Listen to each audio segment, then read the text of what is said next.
कथा शुरू करने से पहले जो लिखने वाले हैं वो बहुत सुंदर एक बात लिखते हैं और वो कहते हैं कि श्री रूप गोस्वामी जी ने सारे आम लोगों को एक बात कही, चेतावनी, यानी कि क्या बोला, चेतावनी का मतलब क्या होता है, वार्निंग। एक वार्निंग दी है रूप गोस्वामी ने और कहा कि हे मेरे प्यारे दोस्तों, आप सब सावधान हो जाओ।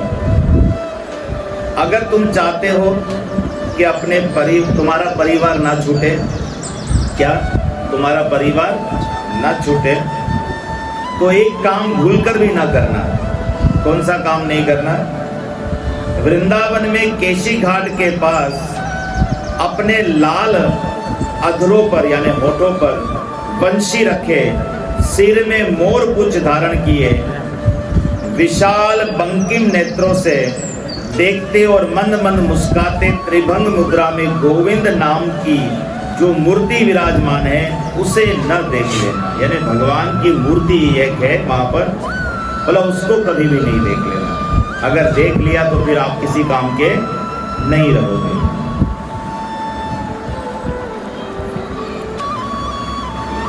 श्री रूप गोस्वामी का कहने का मतलब है कि उसे अगर एक बार देख लिया तो उसमें ऐसी मोहिनी शक्ति है कि वे घर द्वार छुड़वा कर तुम्हें भक्ति के मार्ग का भिखारी बना देंगे। भगवान के उस विग्रह में ऐसी सुंदर, ऐसी शक्ति है मोहिनी, अपनी तरफ खींचने वाली, कि बस अगर हमने उसको देख लिया तो वो अपनी तरफ ऐसे कशिश कर लेगा कि हमें भक्ति के रास्ते का भिखारी बना देगा। क्या बना देगा? भिखारी।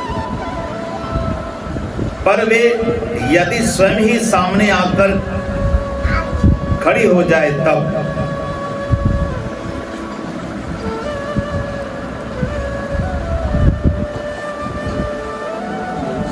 तो अब इस मामले में एक कथा सुनाते हैं, बहुत सुंदर। कहते हैं श्री राम हरिदास बाबा जी के साथ ऐसा ही हुआ। श्रीपाठ शांतिपुर में सन 1847 में उनका जन्म हुआ। माता पिता ने छोटी उम्र में विवाह कर दिया। क्या कर दिया? छोटी उम्र में शादी कर दी। आम गृहस्थ की तरह वो संसार में रहने लगे और अपना घर जो है चलाने लगे।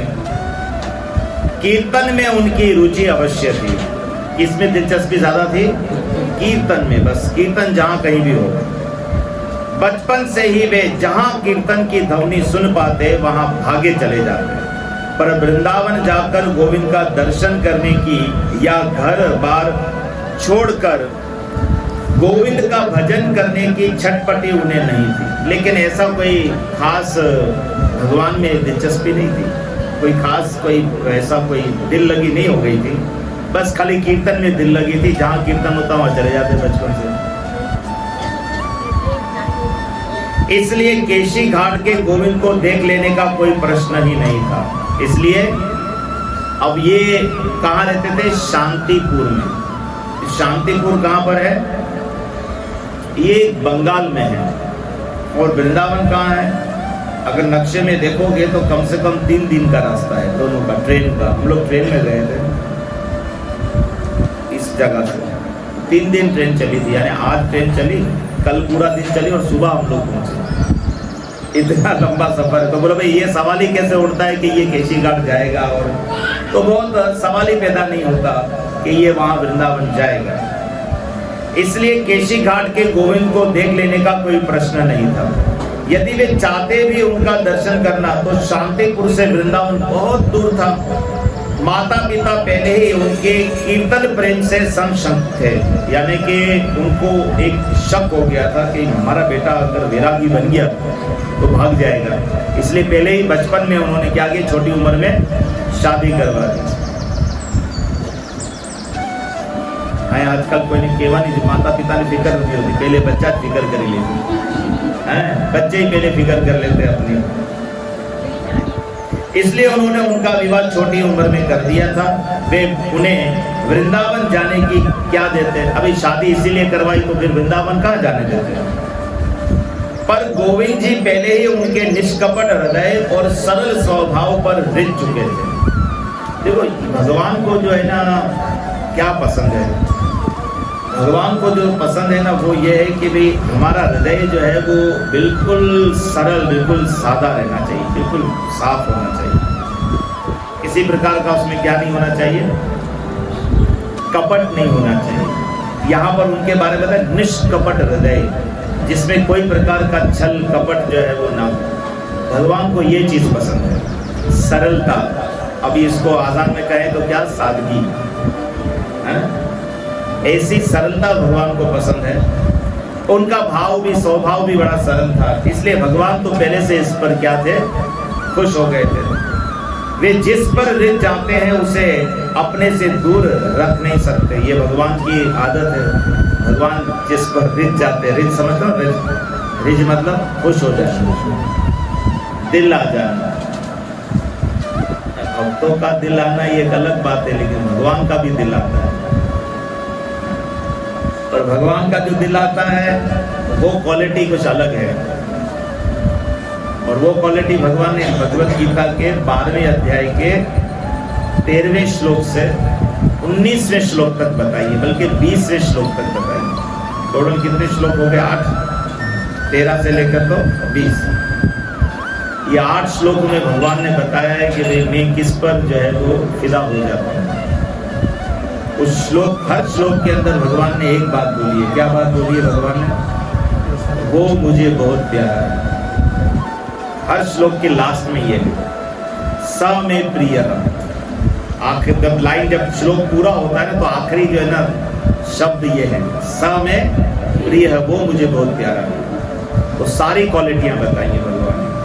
उनमें ये भी है कि अगर भगवान जिस पर रिझ जाए, भगवान जिस पर खुश हो जाए, उनका दिल जिस पर आ जाए, तो फिर कहाँ शांतिपुर और कहाँ वृंदावन, फिर कोई थोड़ी दूरी है ना भाई, फिर कोई दूरी नहीं है। उसके लिए ना शांतिपुर दूर था, ना राम हरिदास की तरह उस पर माता पिता का कोई प्रतिबंध ही था। बस एक दिन वे आ गए शांतिपुर, तो एक राम हरिदास जो है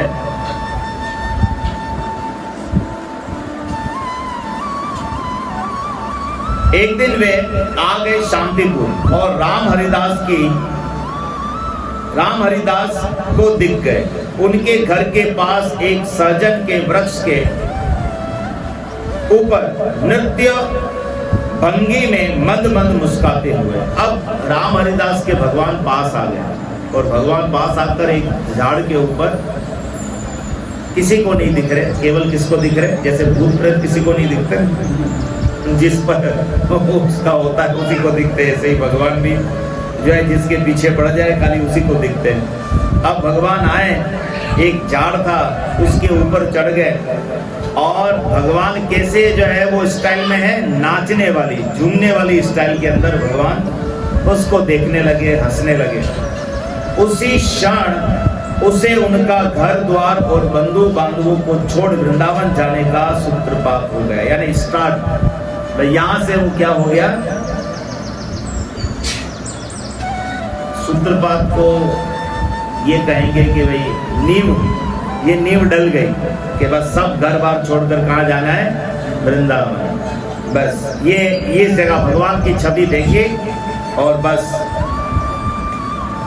लूट के ले गया दिल जिगर सांवरा जादूगर, लूट के ले गया दिल जिगर सांवरा जादूगर। उनका मन घर में बिल्कुल न लगता, वे विक्षिप्त की भांति इधर उधर डोला करते। गोविंद नाम के उस मूर्ति की याद में निरंतर अश्रु विसर्जन किया करते। बस अब दिल नहीं लगता है घर के, परिवार में नहीं लगता है, दिन रात आंसू बहा रहे हैं। भगवान की छवि उसके दिलो दिमाग से नहीं जा रही है। माता पिता बार बार उन्हें घेर घर ले आते हैं, यानी ये भागने की कोशिश करते हैं और माता पिता उनको घर ले आते हैं। इस अशांति से परित्राण पाने के लिए एक दिन वे गृह त्याग करने के उद्देश्य से भागकर नवद्वीप चले गए। एक दिन जो है, क्योंकि नजदीक में क्या था, नवदीप। जैसे मिसाल के तौर हम कराची में हैं, अभी हमको जो है इस्लामाबाद जाना तो बहुत दूर है, तो अभी यहाँ से क्या है, हैदराबाद, ये इधर हफ्जों की है। तो वहाँ उनके पास जो था ना, नजदीक में था, वो कौन सा था, क्या बोला था, नवदीप। नवदीप कौन सी जगह है जहाँ चैतन्य महाप्रभु का जन्म हुआ। चैतन्य महाप्रभु, सारे भक्त, सारे वैष्णव वहाँ पर। तो अब चैतन्य महाप्रभु तो वहाँ थे नहीं, लेकिन अब वहाँ महाप्रभु का जन्म हुआ, वहाँ सारे एक से एक बढ़िया जो है वैष्णव भक्त लोग हैं। तो नवदीप चले गए, वहाँ सिद्ध श्री जगन्नाथ दास बाबा के चरणों में आत्मसमर्पण कर क्रंदन करने लगे। अब उस वक्त कौन थे, सिद्ध जगन्नाथ दास बाबा जी। हमारी परंपरा में आते हैं ना, हमारी परंपरा में हम देखते हैं कि भाई बापू जी, फिर भक्तिपाद महाराज, फिर प्रभुपाद महाराज की तस्वीर, फिर हम क्या देखते हैं, श्री भक्ति सिद्धार्थ महाराज की तस्वीर, फिर आप इससे आगे जाओ तो गौर किशोर दास बाबा, फिर भक्ति विनोद ठाकुर महाराज, कहीं कहीं यहाँ तक खाली एक तस्वीरें रखते हैं। फिर एक और तस्वीर और होती है, जो एक बिल्कुल बिल्कुल बहुत बूढ़े से ऐसे करके माला लेके खड़े बैठे हुए पाँव नीचे, वो तस्वीर आपने देखी होगी, वो है सिद्ध जगन्नाथ दास बाबा। तो वो भक्ति विनोद महाराज से ऊपर जो है आचार्य है, वो उस वक्त वहाँ थे, तो वो नवदीप में थे। ये उनके पास चले गए, उनके चरणों में आत्मसमर्पण कर दिया और रोने लगे। उस समय श्रीखंड निवासी श्री राधिका विलास गोस्वामी महाशय जगन्नाथ दास बाबा की भजन कुटी में ठहरे हुए थे। एक महात्मा थे श्री राधिका विलास गोस्वामी, वो भी वहां पर ठहरे हुए थे। बाबा ने उनसे दीक्षा दिलवाकर स्वयं उन्हें वेश दे दिया, खुद दीक्षा नहीं दी। वो जो एक महात्मा थे राधिका विलास गोस्वामी, उनको बोला भाई इनको स्वीकार करो, इनको दीक्षा दो। उनसे हमको दीक्षा दिलवा दी और वेश भी दिला दी। मैं आपको पहले भी हम उस दिन चर्चा कर रहे थे क्या कि सन्यास चैतन्य महाप्रभु ने लिया, उसके बाद किसी ने सन्यास नहीं लिया, सन्यास नहीं चला। फिर वेश चलता था, यानी बाबा जी बनते थे, साधारण व्हाइट कपड़े जो है वो पहनना करते थे और इस तरह से। फिर सन्यास कैसे शुरू हुआ बाद में, तो शिला भक्ति सिद्धांत सरस्वती ठाकुर महाराज ने इसको दोबारा शुरू किया। समय को देखते हुए, हालात को देखते हुए, उसकी जरूरत के मुताबिक उन्होंने सन्यास को शुरू किया। तो सादे कपड़े जिसको वेश बोलते हैं वो दे दिए उनको पहनने के लिए। वेश आश्रय संस्कार के बाद वे वृंदावन चले गए, कठोर वैराग्य का पालन करते हुए भजन करने लगे। अब ये मिल गया, इसलिए वो यहाँ नहीं रहे। कहाँ चले गए, वृंदावन में चले गए। और बड़ा जो है ना कठिन जो है वो वैराग्य का व्रत ले लिया उन्होंने और भजन करने लगे। 12 वर्ष वे राधा कुंड में रहे। कितने साल रहे, 12 साल राधा कुंड। और हमने अभी अपने राधा कुंड की कितनी अच्छी महिमा श्रवण की थी ना। तो जो राधा कुंड की शरण लेता है, राधा रानी की कृपा से वे बहुत जल्दी जो है वो भगवत प्राप्ति प्राप्त करता है, भगवत प्रेम प्राप्त करता है। उसके बाद कुछ दिन काला बाबू के कुंड में, और उसके बाद जो है काला बाबू वहां पर थे, वहां पर उनका एक बगीचा था। इनकी भी कथा आएगी काला बाबू की भी, हम अगर सीक्वेंस में पढ़ेंगे तो जरूर आएगी। इनका एक बगीचा था, वहां पर रहने लगे। श्री राम हरिदास बाबा स्नेह की मूर्ति थे। स्नेह का मतलब क्या होता है, एक प्रकार प्रेम ही बोलते हैं, लेकिन प्रेम ना बोलकर स्नेह क्यों बोला, तो कुछ अलग अलग जो है भाव होते हैं। जैसे प्यार, मोहब्बत, इश्क एक ही चीज, एक ही देखो, लेकिन अलग अलग जगह इस्तेमाल होता है। स्नेह यानी बड़े प्रेमी, या ऐसा हम कहें कि स्नेह की मूर्ति यानी बड़े लाड की मूर्ति। सभी के प्रति उनकी प्रीति जैसे उमड़ उमड़ कर उन्हें आप्लावित किए देती थी। उनके स्थूल देह के कारण लोग उन्हें भोलानाथ कहते हैं। उनका शरीर कैसा था, थोड़ा अट्टा कट्टा था, इसलिए सब लोग उनको क्या बोलते हैं, भोलेनाथ के वजह मतलब भोलानाथ। परंतु वे भक्त मंडलों में गौर कथा कहते कहते इतना भावाविष्ट हो जाते कि रमणी सुलभ मुकुट मृदुमंद स्वर में सबसे कहते, तुम लोग मुझे दीदी कहा करो। हरे कृष्ण कृष्ण कृष्ण हरे हरे।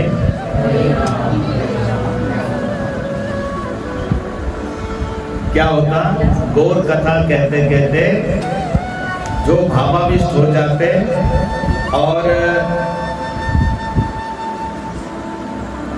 और बड़े हंसते हुए, क्या हंसते हुए सबको कहते, मुझे क्या कह के बुलाओ, दीदी। क्या बोलो, मुझे दीदी कह के पुकारो। लोग उनकी आज्ञा का पालन करते हैं। लोग जो है वो क्या करते हैं, उनकी आज्ञा का पालन करते हैं। वे प्रतिदिन एक भक्त मंडली में किसी गौर परिकर के चरित्र की आलोचना करते हैं। रोज उनका नियम था, अलग अलग जो है वो मंडली के बीच में बैठ करके चैतन्य महाप्रभु के एक कोई खास पार्षद होता, उनकी जीवन चरित्र या उनकी जो है कथा कहते हैं। आलोचना करते समय उनके देह में सात्विक भावों का उदय होता है। जब भी वो कथा कहते ना तो सात्विक भाव उनके अंदर आ जाता है। चैतन्य मंगल कीर्तन उन्हें बहुत प्रिय था। एक कीर्तन था जिसका नाम क्या था, चैतन्य मंगल। शिष्यों को वो श्री लोचन दास की धामाली नित्य पाठ करने का आदेश करते हैं। तो श्री लोचन दास जी की एक धामाली है, वो सब अपने शिष्यों को कहते हैं, देखो इसका रोज पाठ किया करो। क्या करो, इसका रोज पाठ किया करो। चैतन्य मंगल का भी कीर्तन करते करते वे जिस प्रकार गौरंग की निभृत रासलीला का वर्णन करते हैं, वैसा कहीं सुनने में नहीं आता। तो चैतन्य मंगल का भी वो जो है कीर्तन करते हैं। चैतन्य मंगल क्या है, चैतन्य महाप्रभु के जीवन चरित्र का शास्त्र। जब उसमें भी वो वर्णन करते हैं तो उसके बारे में बताते थे कि भाई इतना सुंदर जो है वो वर्णन करते हैं, ऐसे कथा कहीं भी सुनने में नहीं आती। उन्हें हृदय रोग था। कौन सा रोग था, इसको क्या बोलते हैं, हाँ, हार्ट प्रॉब्लम, और उर्दू में क्या कहेंगे, दिल का रोग। पर खोल करताल की ध्वनि सुनते ही उनसे ना रहा जाता। हार्ट प्रॉब्लम था, लेकिन जब वो कीर्तन की आवाज सुनते, ढोल वगैरह मृदंग की, तो उनसे रहा नहीं जाता, नाचते रहते। वे छलांग मारकर कीर्तन मंडली से जा मिलते और सुमधुर नृत्य करने लगते। कीर्तन में बहिर्वास और चदर शरीर से उतर जाते हैं। जब वो कीर्तन करके छलांगे मारते हैं तो उनके जो कपड़े हैं वो अक्सर जो ऊपर पहनने का वो अक्सर गिर जाता है, तो भी उन्हें पता न चलता। उनका गौर अनुराग इतना प्रबल था कि किसी के मुख से गौर नाम सुनते ही उसे प्रेम आलिंगन करते हैं। यानी चैतन्य महाप्रभु से उनका इतना गहरा प्रेम था कि अगर महाप्रभु का नाम किसी के मुख से सुन लिया तो उसको गले लगा देते। यदि कोई नवदीप धाम वासी वृंदावन जाकर उनके दर्शन करता तो उसे माला चंदन अर्पण कर अपनी गोद में बिठाते और मगन हो जाते। कोई नवदीप से अगर आता और उनके दर्शन करने आता तो बल्कि ये उनका स्वागत करते, खूब फूल माला ये वो चंदन मंगल उनको गोद में बिठाते। कुछ देर बाद अपने को संभाल कर नवदीप प्राणनाथ और उनके दास दासियों के कुशल क्षेम के संबंध में पूछते। यदि वे व्यक्ति उनका भाव देखकर उन्हें सुस्त रहने के उद्देश्य से कहता, आपके प्राणनाथ और उनके दास दासी आपको देखने के लिए उत्कंठित है, तो वे फिर भाव विभोर हो जाते। सामने वाला जो आता वो देखता तो फिर उनको कहता, भाई आपको आपके प्राणनाथ और उनके जितने सेवक हैं वो आपको देखने के लिए लालायित है, तो फिर तो ये भाव विभोर हो जाते। यदि कोई गौड़ देश से जाता उनके दर्शन करने तो उससे पूछते, तुमने नवदीप धाम के गौरंग महाप्रभु के दर्शन किए हैं? यदि वे कहता नहीं तो उसे अविलंब जाकर उनके दर्शन करने और उनके भक्तों का संग करने का परामर्श देता। कोई अगर यहाँ से जाता और वो आता तो फिर पूछते, हाँ भाई तुमने वहां नवदीप के गौर महाप्रभु गौर सुंदर के दर्शन किए? वो कहता कि नहीं किए। बोले भाई जल्दी जाओ, उनके भी दर्शन करो और उनके सारे सेवकों के भी दर्शन करो। वे जब अपने आश्रम में रहते सदा गौरा नाम सुधा रस पान करते। इस रस में इतना विभोर हो जाते हैं कि भावावेश में उनका स्वांग सर्वांग संचालित होने लगता, यानी कांपने लगता। महाप्रभु का ही नाम ज्यादा लेते हैं, महाप्रभु के गौर सुंदर महाप्रभु के नाम का ही रस पीते रहते थे और इस भाव के अंदर इतने विभोर हो जाते हैं कि उनका शरीर कांपने लगता। ऐसे में उनकी कटी की इशत लटकन बहुत मनोहर लगती है। आश्रम से स्थानांतर जाते समय गाते जाते राय जय जय राधे राधे, अंतर में खेलता रहता कोई अपूर्व अभिमान और बीच बीच में गाते जाते राय अंगेर छठा गेले शाम हलो गौरा, राधा के अंग की छठा लगने से शाम हुए पूरे। ये बंगाली में है ये गाना, तो भजन तो वो ये गाते और जिसका मतलब क्या होता कि राधा के अंग की छठा लगने से शाम हुए क्या गोरे, यानी है कौन वो कृष्ण, पर राधा रानी के अंग की छठा लग गई तो वो क्या बन गए हैं, श्याम सुंदर गोरे हो गए। प्राय सभी समय वे भाव में विभोर रहते हैं। प्रसाद सेवन करते समय भी इतना भाव में डूबे रहते कि बहुत धीरे धीरे ग्रास मुंह में देते देते आधा बाहर गिर पड़ता, जिससे सर्वांग प्रसाद से लिस जाता। मतलब ज्यादातर वे भाव विभोर ही लेते हैं भगवान के प्रेम के अंदर, इसलिए प्रसाद देते समय भी उनके हाथ जो है वो सही काम नहीं करते हैं, इसलिए निवाला मुंह में जाते जाते आधा तो जो है वो प्रसाद नीचे गिर जाता, इसलिए पूरा शरीर उनका जो है वो प्रसाद से सना होता है। शिष्यों को अपने पास बिठाकर वे उनके स्वरूप के विषय में बताते हैं और उसका ध्यान करने को कहते हैं। ये जो इन्होंने कहा है ये समझ में आना बहुत मुश्किल है। अपने शिष्यों को पास बुलाकर कहते हैं कि तुम्हारा नित्य स्वरूप ये है, यानी इतने पहुंचे हुए महात्मा थे वो कि अपने सारे शिष्यों के वो नित्य स्वरूप को वो देख सकते थे, इसलिए उसको कहते तुम्हारा ये स्वरूप है, तुम इसके हिसाब से भजन करो, ये तुम्हें ऐसा भजन करना है, तुम्हारा रूप है ये है, नित्य जो है तुम्हारा रूप ये है नित्य लीला में, इसलिए तुम्हारा भजन का ये अधिकार है, तुम इस प्रकार से भजन करो। किसको ध्यान में क्या स्फूर्ति हुई उससे सुनते हैं, और बोला जैसा भजन करने को बोलते हैं फिर वो भजन जो करता फिर उसे बोलते हैं हाँ भाई भजन करने में तुम्हें क्या अनुभव हुआ, क्या स्फूर्ति हुई, फिर बोलो वो सुनने में बड़ी उनकी जो है वो दिलचस्पी थी। वे कहते हैं कि अपने स्वरूप की सुबुद्धि होने से रसमयी गौर लीला में सेवा अधिकार प्राप्त होता है। क्या बोलते हैं कि अगर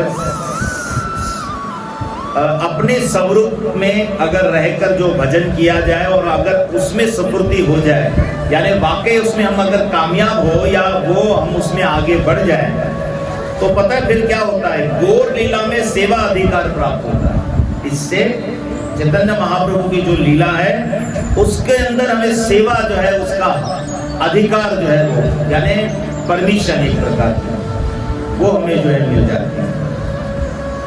चलते समय यदि शिष्यों में से किसी का पद शब्द होता तो कहते, देखो कई लोग जो है चलते हैं ना तो चप्पल जो है घिसते हैं, आवाज आती है ना, तो अक्सर हम हमारे साथ कोई बड़ा होता है तो वो कहते हैं अच्छी बात नहीं है ना, पाँव उठा के चलो, घसीट के मत चलो। तो इनके कोई शिष्य चलते और उनके पाँव का आवाज आता तो कहते हैं ये खाली ढोर चराएगा।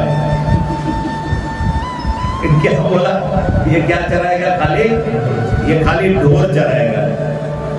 उनकी शिक्षा थी कि खाते पीते चलते फिरते हर समय स्वरूप जगाने की चेष्टा करनी चाहिए, मतलब बेध्यान नहीं होना चाहिए। चाहे आप किसी भी अवस्था में हैं, लेकिन अपने अबूर्व स्वरूप को जगाने का प्रयास करें। जो आपका अपना स्वरूप है असली, यानी जो असली में हम हैं, उसमें जो है वो रहना, उसमें ही जीना। इस प्रकार चाहे हम कुछ भी करें, शरीर कुछ भी कर रहा है, लेकिन जीना किस में है कि हम कृष्ण के दास, इस स्वरूप में हमेशा जीना और उसके अनुरूप व्यवहार करना चाहिए और उसी के मुताबिक व्यवहार करना चाहिए। शरीर के मुताबिक व्यवहार नहीं करना चाहिए। देखो वो जो 8 श्लोक है, भगवान ने क्या बोला उसमें कि स में प्रिय, वो मुझे प्यारा है, लेकिन उसमें सुनो तो सही क्या क्या है। उसमें यही तो सारी बातें हैं कि दूसरों से बुरा व्यवहार जो किया गया उसको सहन करने में जो माहिर है, कैसा भी बुरा व्यवहार है लेकिन जो उसके अंदर क्या है, सहन करने के अंदर माहिर है, बदले की आशा नहीं रखता। मतलब हमारा तो रिप्लाई होता है ना, जैसे के साथ तैसा। ये नहीं, भगवान ने कहा कौन मुझे प्यारा है, बोला इसमें जो है ये सारे गुण जो है वो बताए हैं। तो यहाँ पर यही बात जो है वो बता ही रहे हैं कि जैसा हमारा स्वरूप है उसके अनुसार व्यवहार करना। न जाने कितनी बार वे इष्ट वस्तु दर्शन जनित प्रेम आनंद में विभोर हो, उस वस्तु को हृदय में धारण कर भूमि पर लोट पोट हो जाते हैं। इष्ट वस्तु का मतलब क्या है? इष्ट का मतलब देखो, इष्ट का मतलब हम क्या, हमारा इष्ट कौन है? આપણા માં આનું નામ થઈ ગયું છે કુળ। હવે તારી કુલ દેવી की ने कुल देव की हो गई, कुल देव वगैरह। असल में होता है इष्ट। क्या होता है? इष्ट। वो तो कुल का है ना, खाली इष्ट यानी आपका पसंदीदा, आपका फेवरेट, इष्ट आपका। तो जो भगवत प्रेम है वो अगर वो वस्तु उनको मिल जाती, जो उनकी मन चाही वस्तु है, जब उनको अंदर प्राप्त हो जाती, तो पता है वो क्या होता है, भाव विभोर होकर के जो है ना जमीन में जो है वो लोटपोट हो जाते हैं। उनका देह ऐसे सात्विक भावों से विभूषित हो जाता जिन्हें कभी किसी ने देखा या सुना भी नहीं। ऐसे भाव जो है शरीर में आ जाते हैं, उनका शरीर ऐसा हो जाता, न कभी किसी ने ऐसा देखा, न कभी ऐसा किसी ने सुना। एक बार जब वे राधा कुंड में थे, राज ऋषि वनमाली राय बहादुर के ठाकुर श्री श्री राधा विनोद का प्रसाद ग्रहण करते समय न जाने कौन सी लीला का स्फुरण हो आया। वे भावावेश में अपनी उंगली की नोक पर एक कणा चावल और एक कणा दाल का लेकर उठ खड़े हुए और गौर गौर कहकर उच्च स्वर से कीर्तन के साथ मधुर नृत्य करने लगे। कीर्तन की ध्वनि सुन गौर गत प्राण वृद्ध श्री मथुरा दास बाबा जी महाराज, श्री श्री विजय कृष्ण गोस्वामी पाद के शिष्य श्री ब्रजबाला महाराज, पूर्व आश्रम के राजऋषि वनमाली राज बहादुर के बड़े भाई सिद्ध श्री गिरधारी दास बाबा जी और सिद्ध श्री माधव दास बाबा जी महाराज भी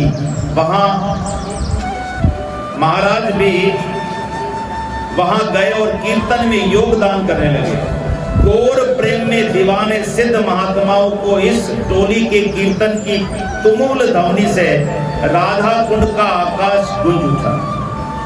वहां प्रसाद ले रहे थे राधा विनोद जी का, और वहां पता नहीं क्या भाव आ गया कि अपनी इस उंगली में एक चावल का दाना और एक दाल का दाना से उठाकर और चैतन्य महाप्रभु का गौर गौर करके जो है वो नाच करने लगे।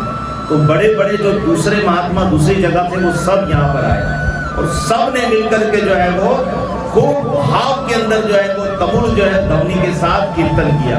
बोला पूरा राधा कुंड जो है वो गूंज उठा। अपना आया भले करूँ लेकिन देखिन वाली ना भाई। એમ નહીં કે આપણે ક્યાંય કોઈના ઘરમાં એમ ભાવમાં આવી જાય ને પછી વ્યાજી થઈ જાય. तो जहाँ हम कर सकते हैं वहाँ पर हमें नहीं रुकना चाहिए. तो मैं सबको कहूँगा कि भाई कीर्तन में जो है वे बिल्कुल सुस्त नहीं होना चाहिए. अभी हमने बीच में सुना था ये एक प्रकार का अपराध है. क्या है? एक प्रकार का अपराध. देखो नाम का भी हमें आदर करना है. जो भगवान का जो हम भजन जो माला में जप कर रहे हैं, कीर्तन कर रहे हैं, उसका कीर्तन जो हो रहा है उसको भी बड़ी सम्मान दृष्टि से देखना है, आदर की दृष्टि से, और बड़ा भाव रखना है उसके प्रति आदर. तभी जाकर के कीर्तन का आनंद भी हमें मिलेगा. इग्नोर करने की जो हमारी आदत है ना, जो हमें लगता है कि भाई कोई खास काम नहीं हो रहा है, ये हमारी सबसे बड़ी भूल है. यही अपराध है. ये छोटे छोटे अपराधी जो है वो हमारे अंदर जो है वो अनर्थ जितने हैं वो उसको और ज्यादा पक्का करते हैं, उसको खत्म नहीं करते हैं. हमारी भक्ति में जो रुकावटें वाले जो चीजें हैं उनको और पक्का करते हैं बजाय खत्म करने के. इसलिए कीर्तन जहाँ हो रहा हो, भगवत नाम हम जप कर रहे हैं, तो हमारी दृष्टि बड़ी आदर उनके प्रति रहना चाहिए. उनके प्रति हमारी इग्नोरेंस नहीं होनी चाहिए, यानी उनको इग्नोर नहीं करना चाहिए. ये एक अलग बात है कि हमारा जप नहीं पूरा हुआ है तो हमें माला करनी है, तो माला करने के लिए हम अलग जगह पे चले गए, ये अलग बात है. ये एक अलग बात है. हम फ्री है और हम जो है वो दूसरों से बातें कर रहे हैं, और वहां क्या हो रहा है? भगवत नाम का कीर्तन. तो ये अनादर है और ये अपराध है. जैसे हमने कौन सी कथा सुनी थी जिसमें कृष्ण के को कहा जो सखियों ने कि आप क्या कर रहे हो? राधा रानी के नाम के प्रति अपराध कर, क्योंकि आप कैसे जप कर रहे हो? ऐसे थोड़ी होता है. कैसे बताया? ताली बजाते हुए अपने आप को पूरा उसमें उतार दो, पूरा इन्वॉल्व करो अपने आप को पूरी तरह से, शरीर से पूरे अटेंशन से उसके अंदर, ऐसा पूरी तवज्जो के साथ और पूरे दिल से, पूरे डीप होकर उसके अंदर. और फिर क्या? अश्रुपात यानी आंख से आंसू बहने चाहिए. यही बोला ना, जब कृष्ण ने ऐसा किया तब राधा रानी प्रकट हुई. ये तो एक लीला है जो, लेकिन वहां आगे क्या बताया कि भाई जो इस प्रकार करेगा कृष्ण के किए हुए कीर्तन के हिसाब से, जैसे अगर भगवान को वैसे ही पुकारेगा, वैसे ही कीर्तन करेगा, तो इसमें कोई शक नहीं है कि उसके सारे पाप जलकर भस्म ना हो. इसमें कोई शक नहीं है. वे पूर्ण कृष्ण का प्रेम प्राप्त करेगा और अपने स्वरूप को भी प्राप्त कर लेगा. तो इसलिए जो है वो कीर्तन, नाम जप, इसके प्रति हमें जो है वो इग्नोरेंस यानी वो क्या कहते हैं, लापरवाही नहीं करनी चाहिए, सुस्त नहीं रहना चाहिए. भावावेश में आकर जिसके भी कान में ये ध्वनि पड़ी वे स्थिर न रह सका. भावावेश में आकर कीर्तन में सम्मिलित हो उदाम नृत्य करने लगा. एक अपूर्व भाव तरंग ने समस्त राधा कुंड को प्लावित कर दिया. ऐसा कीर्तन हुआ, ऐसा कीर्तन हुआ, जो उस जगह पर था वो भी रह नहीं सका, वे भी भाव विभोर होकर नाचने लगा. तो ये एक तो जो सिद्ध लोग होते हैं ना, जो भगवान के, ये एक बापू जी से एक बार सवाल पूछा जब हम लाइव सेशन करते थे, तो उसमें ये पूछा तो भाई कीर्तन के बड़ा आजकल जो है वो सब जगह पर जो है वो चल रहा है, लोग कीर्तन. तो भाई कीर्तन तो अपनी जगह पर ठीक है, लेकिन उस कीर्तन के भगवान के नाम के प्रति दृढ़ श्रद्धा भी तो कीर्तन करने वाले की होनी चाहिए. उसकी महिमा से भी तो उसको पूरा अवगत रहना चाहिए, तब जाकर के वो अच्छी प्रकार से भगवान के नाम का कीर्तन कर पाएगा. नहीं तो फिर क्या होगा? सिर्फ राग रागनियां होगी. क्या होगा? क्या होगा भाई? केवल राग रागनियां होगी ना. तो इसलिए जो है वो इन चीजों पर जो है वो ध्यान देना चाहिए. हम देखते हैं कि बहुत सारे भक्तों का कीर्तन हमें बहुत अट्रैक्ट करता है, और हम भाव के अंदर हम भी जो है वो डूब जाते हैं. तो उनके बेसिकली नाम के प्रति उनका जो है वो भाव भी ऐसा है, और वो कीर्तन और जप इन दोनों के प्रति भी बड़े दृढ़ संकल्प है। सन 1907 भाद्र मास के शुक्ल चतुर्थी के दिन एक प्रहर व्यतीत हो जाने पर, यानी सुबह का पहला 3 घंटे बीत गए, श्री राम हरिदास बाबा जी महाराज ने अपने शिष्यों को बुलाकर कहा, श्रीवास पंडित के आंगन में श्री गौरंग और उनके परिकर विलासनी के भाव में विभोर हो नृत्य कर रहे हैं, मुझे भी वहां जाना है, शीघ्र स्नान कराकर तिलक आदि करो। एक अपने साथ से जमा किया, बोला चलो भाई वहां फला जगह पर चैतन्य महाप्रभु अपने सारे भक्तों के साथ, देखो उस वक्त चैतन्य महाप्रभु धरती पर नहीं थे। ऐसे महापुरुष लोग जो है उनके अंदर क्या होता है, वे नित्य लीला में इतना वो पक्के होते हैं, यानी उनका सिद्ध वे महापुरुष होते हैं, इसलिए वो क्या हो रहा है कब कहां पर वो सब देख सकते थे, जान सकते थे। इसलिए उन्होंने कहा कि भाई देखो चैतन्य महाप्रभु रोज क्या करते थे, किस जगह पर कीर्तन करते थे, श्रीवास जी के आंगन के अंदर, ये उनकी रूटीन थी। और प्राइवेटली कीर्तन हुआ करता था, बाहर के किसी आदमी को जो है ना एंट्री नहीं थी। इसलिए एक ब्राह्मण जो था ना इस बात से चिढ़ गया और उसने थोड़ा गड़बड़ भी किया वहां पर, क्योंकि उनको एंट्री नहीं, वो बाहर का आदमी था, तो इसलिए जो है वो उनको एंट्री नहीं मिली। तो ये प्राइवेटली कीर्तन हुआ करता था। तो जो बेसिकली चैतन्य महाप्रभु के भावों को समझ सके, नहीं तो क्या होगा, ऐसा आदमी जो है वो आएगा और फिर जो है वो वहाँ उसको तो समझ नहीं आएगा, तो वो फिर क्या करेगा, अपराध करेगा, गलतियां निकालेगा, बोले ऐसा ये क्या कर रहे हैं, ये कैसे कर रहे हैं। जैसे एक तो हर किसी का अपना भाव होता है। हम जब भगवान का श्रृंगार करते थे हमारे मंदिर में, तो एक ऐसा बुजुर्ग था, एक बार जो है उसने हमको बोला कि यार ये क्या भगवान को पठान बनाया हुआ है, ऐसे कोई कपड़े पहनाते हैं। हमने उनसे पूछा हमने कौन से पठान वाले कपड़े पहनाए। तो अगर आप लोग गौर करो तो वाकई वो देखो भगवान को जो है ना धोती पहनाकर मफलर पहनाए तो समझ में आता है। फिर हम लोग एक और चीज पहनाते, वो पहनाते भगवान को फ्रॉक, इतना हाफ ऐसे करके ऐसे घेर होता है। तो वो जब भी वो देखता वो ये कहता है यार क्या भगवान को पठान बनाया। अब उसकी अपनी दृष्टि थी, लेकिन हम भगवान का एक हम जो है अपने हिसाब से श्रृंगार हुआ कर, तो हम लोग भी भगवान की फोटो देखते थे, यहाँ भगवान के ऐसे कपड़े सिए, फिर माताएं ऐसी कपड़े सी करके हम ऐसे ही श्रृंगार करते हैं। वो अक्सर हमको जो है तो जब जिनको कुछ नहीं समझ आएगा तो वो क्या करेगा, वो तो नुक्ताचीनी करेगा, उसमें से गलतियां निकालेगा, सब करेगा। तो ऐसे प्राइवेटली कीर्तन हुआ करता था, बाहर वाले लोगों को एंट्री नहीं हुआ करता। तो इसी जगह पर बोला भाई इनके घर पर जो है वो कीर्तन हो रहा है, जल्दी से मुझे स्नान कराओ, मुझे तिलक आदि करो और मुझे वहां ले चलो। स्नान तिलक आदि करने के पश्चात नेत्र मूंद कर ध्यान में बैठते ही वे अपराकृत देह से श्रीवास आंगन में महाप्रभु के नृत्य कीर्तन में जाकर सम्मिलित हो गए। उनका पार्थिव शरीर जहां था वहीं पे पड़ा रह गया, क्योंकि वो तो वृंदावन में थे। और ये श्रीवास ठाकुर का घर कहाँ पर है, श्रीवास पंडित का घर नवदीप में है। अब वो यहाँ से वहां कैसे, तो बोला यहाँ से उन्होंने अपने शिष्यों को बोला, उन्होंने स्नान करवाया, तिलक आदि किया, नए कपड़े पहनाए और वे आंखें मूंद करके ध्यान में बैठ गए। शरीर से निकल गए, शरीर यहीं रह गया और वे अपने दिव्य शरीर से, जो उनका नित्य लीला में जो उनका शरीर है, उस शरीर से वो सीधा वहां पर गए और वहां कीर्तन के अंदर शामिल हो गए, यानी उनका गौर लीला में जो है वो प्रवेश हो गया।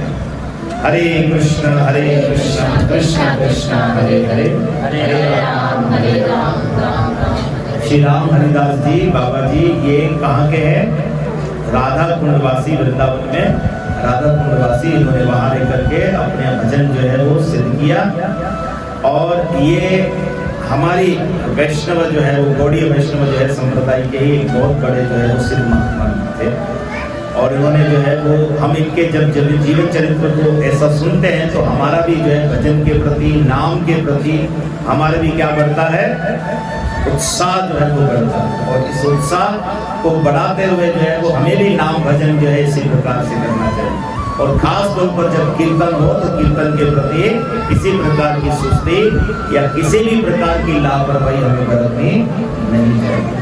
और खास तौर पर जब हमें कहीं भी और हम फ्री हो, हमें टाइम है, हम जा सकते हैं, तो हमें जब सत्संग का इस तरह से कोई भी भक्त के घर पर कहीं पर भी ऐसा आयोजन किया जाता है और हम जा सकते हैं, हमारे पास टाइम है, तो हमें उनको भी जो है वो नजरअंदाज नहीं करना चाहिए, वहां हमें बिल्कुल जाना चाहिए, है ना। अगर हम क्या नहीं है, बिजी नहीं है, बहुत जरूरी काम नहीं है हमें, तो हमें जरूर जो ऐसी चीजों को हम जब इग्नोर करते हैं तो ऐसी इग्नोर की वजह से ही जो है वो हम समझो अपने रास्ते से भटक जाते हैं। फिर रुकावटें, पहले हम खुद रास्ता बंद करते हैं, फिर ऑटोमेटिकली रास्ते बंद होते जाते हैं, तो इसलिए जो है वो ऐसा हम आइंदा नहीं करेंगे। ऐसी आशा से आज के सत्संग को हम यहाँ पर समाप्त करते हैं।